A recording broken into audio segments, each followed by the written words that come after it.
Hey guys, I'm Wayne. Welcome back to the channel. Today we're going to be installing the wiring harness for the MadJax EasyGo Storm Body Kit, so stay tuned. So this is the wiring kit that comes with the Storm Body Kit. It's pretty nice. It looks like it uses Molex type connectors. You can see that. Two main complaints I have. Most of these look like they're pretty well weatherproof here. There are quite a few, especially on the brake pedal sensor there, which I'll show you here in a minute. It's not any sort of waterproofing done at all. We can put some grease in there or something. The other part is in the instructions, it talks about the front and rear end of the kit. Now the problem is there's no labeling on this whatsoever. This is one of the light connectors. So that's tail light and headlight. They use the same type of connector. They did color code passenger and driver side. So actually that wasn't the connector. These are the connectors here, a little bit smaller. So you know which one's passenger, which one's driver. But again, there's nothing to tell you what's front and rear. The main thing here is there's only two bullet style connectors in this wiring harness, and those actually go to the brake pedal sensor. So that's a good indication. Other than that, like I said, this thing's pretty nice. It's put together pretty well. They did tape all the connections there. So we're gonna go ahead and get this installed. All right, so this is our 1996 EasyGo TXT. We've done a lot of work on this thing so far. In the last video, we made sure that this thing runs, that the controller works, the F&R switch works. We've done a lot with the wiring. We replaced all the factory wiring with 2-gauge welding cable. We got everything heat shrunk, tidied up here. So this is ready to go. We did not upgrade the motor or the controller, but having these wires in place will make that easier down the line for the next owner of this. So stay tuned as we get started on the wiring kit. So one of the things we need to address before we get started is this wiring harness is going to pass up under the floorboard here. There's a large opening on the bottom here that this will pass through, and it should come up here up under the body. This hole is just a little bit too small, so we're going to drill a little bit larger hole here. We can get this thing run up through here and we'll be good to go, and we can run this through the rest of the golf cart.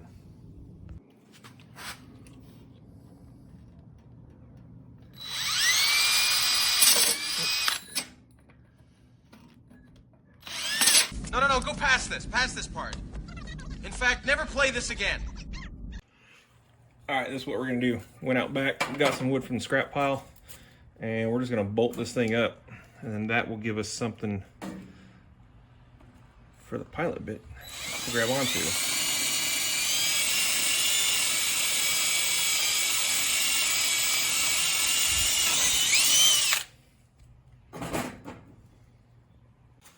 So now that's ran up under the frame, start running this back up through here for about the 4th time.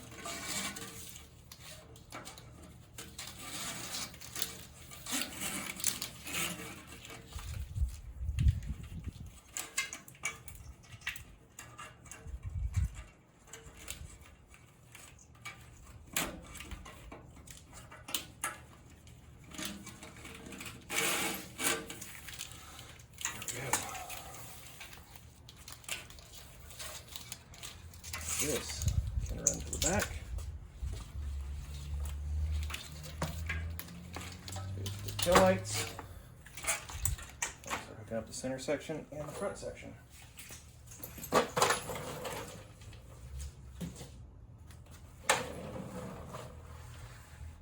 All right, next steps. Now that's loosely ran front to rear because we have an electric golf cart here. We install this voltage reducer. This is going to drop it from the 36 that's in this lithium battery down to 12 volts for the light. I'm going to install these for the time being, and then we're going to come back and rerun this once everything is good to go.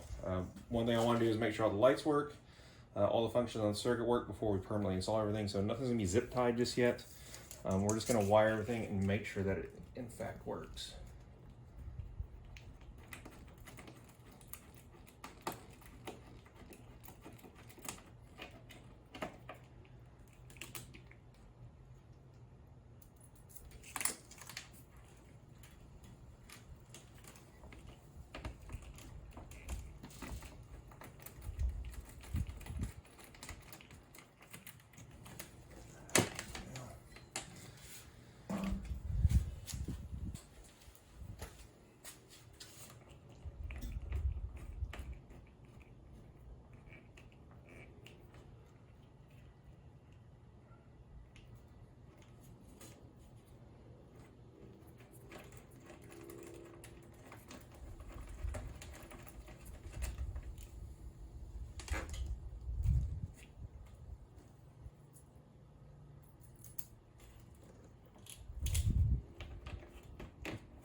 Stand tight for now.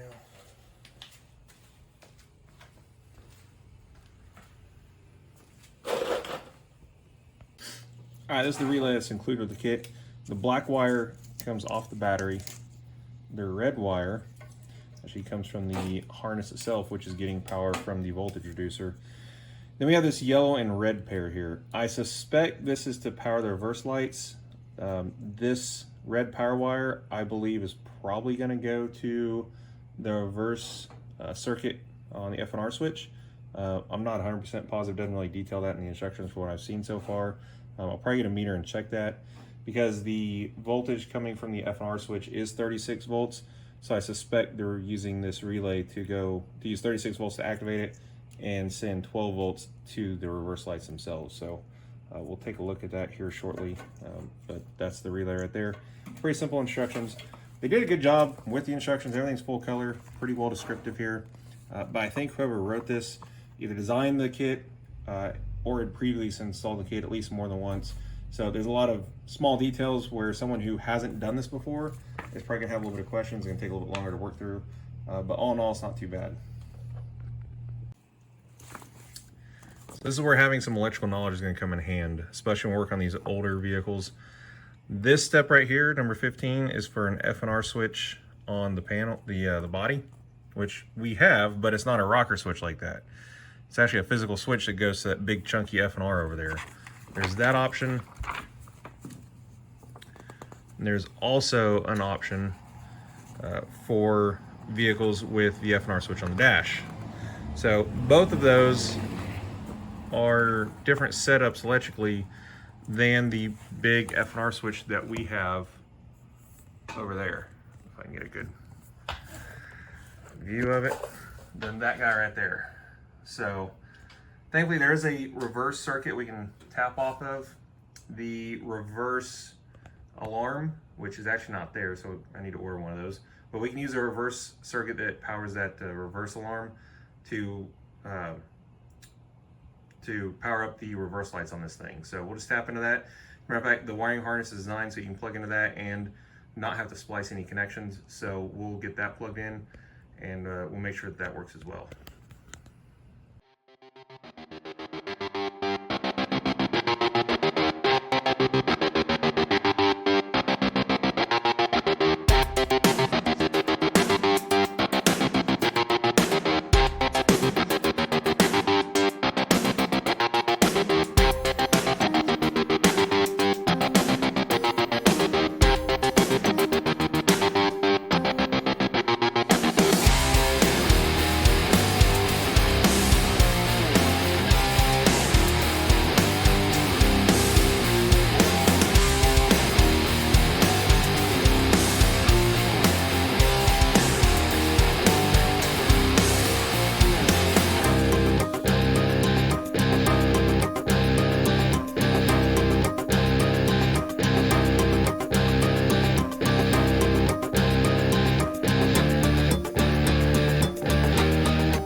All right, so everything's hooked up. Lights, the only thing that's not hooked up is the brake switch, which I guess I could do that real quick.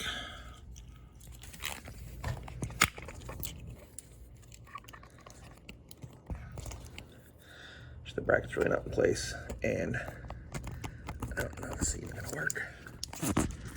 All right, so there's that. The bracket's loose. Those nuts are as tight as I can get them. So I'll have to come up with space or something. So let's turn the battery on. Hopefully there's no pops. Ooh, look at that. Lights are on. That looks good.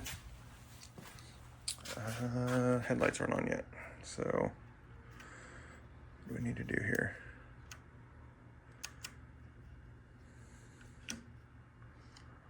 There's a turn signal.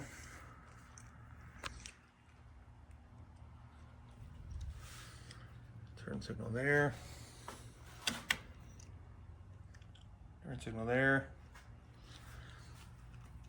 There. They're supposed to be sequential. Let's take a look at the other one. Oh, okay. Just wasn't looking at the right angle. Oh, I've got the taillights on, that's why.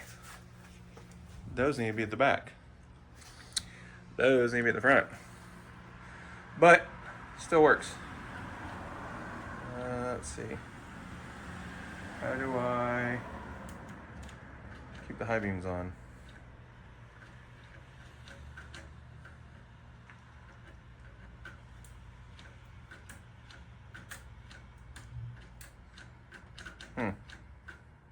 I can flash them.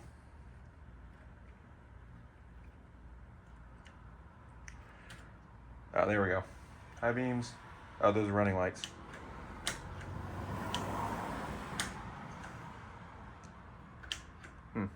That's odd. But they work. Let's test the reverse. So all I'm going to do for that is I'm going to use a jumper wire and just apply 48 volts, or 36 volts to this. Just going to put a jumper wire. Put on the battery over here. And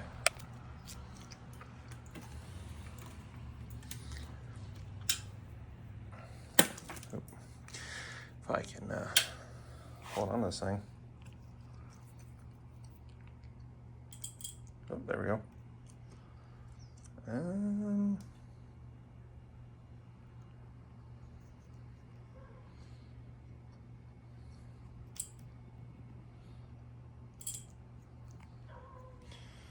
Maybe those are the taillights.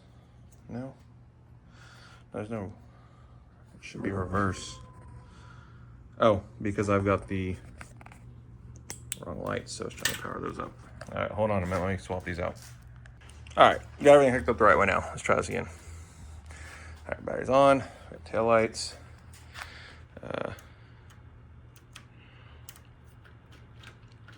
It's flashing. How do we just turn the... Up, there's headlights. I still don't know how to get the highs to stay on.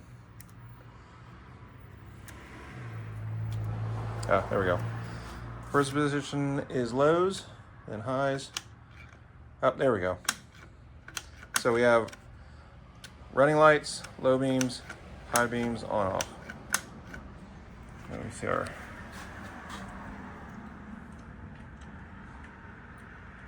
tail lights. Those are always on. All right. And let's check reverse.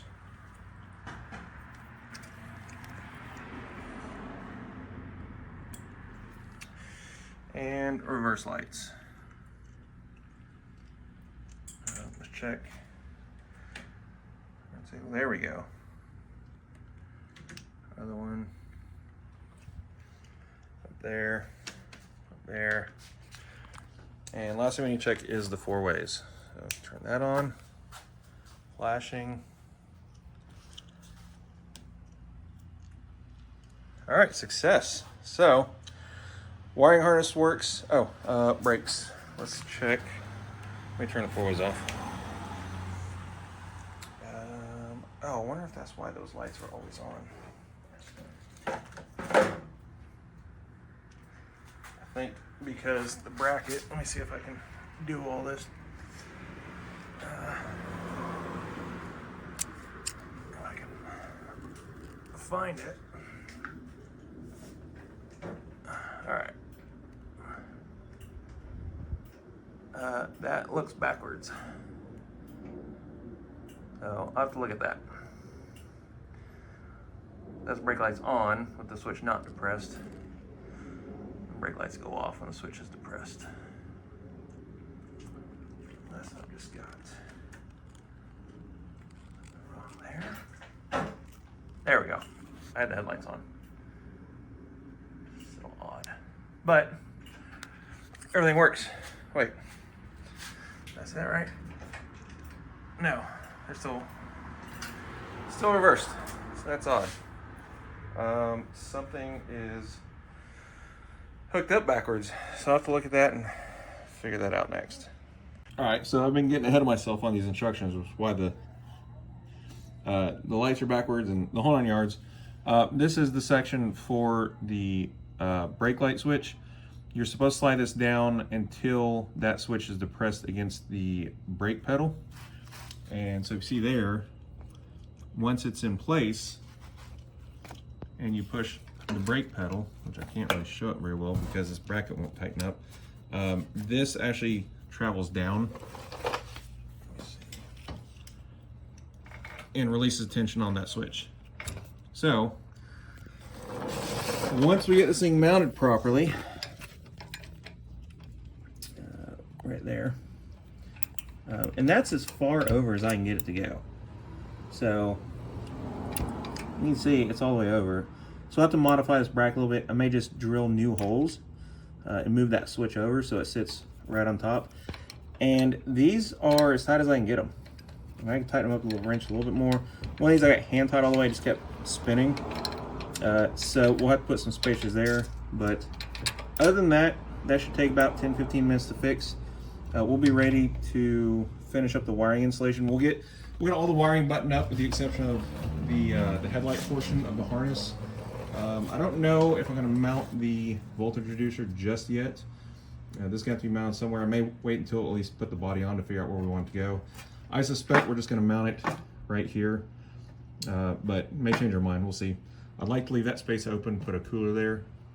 So next steps, now we know the golf cart works, moves in forward and reverse. All the lights work, all that. Next step is get all this wiring buttoned up to the point, except for the headlights and taillights, and we can start putting the body on. So that'll be next steps, so stay tuned.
So we started route the reverse circuit. That'll go over to the F&R switch over there. This is actually not going to be hooked directly to the battery. I've got some distribution blocks that we're probably going to mount up under this rail right here for our positive negative, because we are going to be running some additional lighting as well as a stereo. So we'll have all that coming off the distribution blocks instead of just the battery itself. The reverse light or the tail lights, those work. We looked at those earlier. Not sure exactly where they're going to sit with the body on here, so left these kind of long for now. But yeah, that's probably 80-85% of the wiring. So the next episode is going to be putting the body on and kind of buttoning this thing up. We'll still have to do the radio. We'll still have to do some wheel lights. But other than that, we're making good progress. So stay tuned for the next episode.